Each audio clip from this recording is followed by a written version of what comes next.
इचलकरंजीत पंचगंगेचा कहर, जुना पलू पाण्याखाली, वाहतूक ठप्प। इचलकरंजी पंचगंगा नदीच्या पाणीपातळीत झपाट्याने वाढ होत असून इचलकरंजीतील जुना पलू पूर्णपणे पाण्याखाली गेला आहे। बुधवारी सायंकाळी 5:30च्या सुमारास नदीपलीकडून हुपरी रेंदाळकडे जाणाऱ्या मार्गावर पुराचे पाणी आल्याने वाहतूक बंद करण्यात आली। तसेच माणकापूर हुपरी रस्ता आज सायंकाळी बंद करण्यात आला आहे।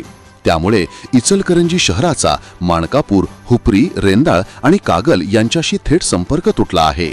कागलकडे जाण्यासाठी पर्यायी मार्ग म्हणून कबनूर पट्टणकोडोली किंवा शिरदवाड मार्गे कर्नाटकातून बोरगाव मार्गे जाता येणार आहे। दरम्यान पंचगंगा नदीची पाणी पातळी इशारा पातळीकडे झेपावत आहे। बुधवारी दुपारी पाणी पातळी 62.8 फुटांवर पोहोचली होती। इचलकरंजीसाठी इशारा पातळी 68 फूट तर धोका पातळी 71 फूट आहे। सध्या धोका पातळीला अवघे 7 फूट पाणी कमी आहे। नदी काठावरील मंदिरांनाही पुराचे पाणी घुसले आहे। रेणुका मंदिरासमोर व गणपती मंदिर परिसरात तब्बल 3 फूट पाणी साचल्याने ही मंदिरे दर्शनासाठी बंद ठेवावी लागली।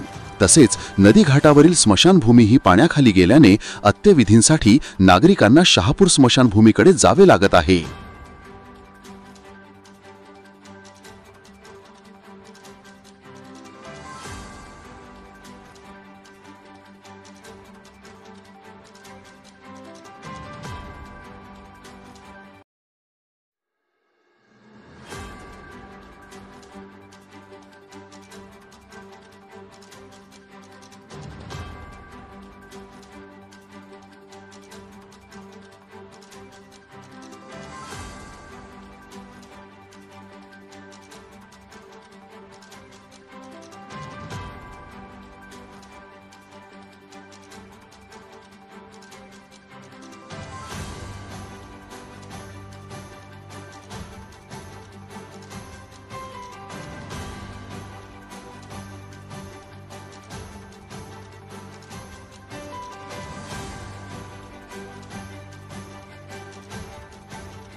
Hey there.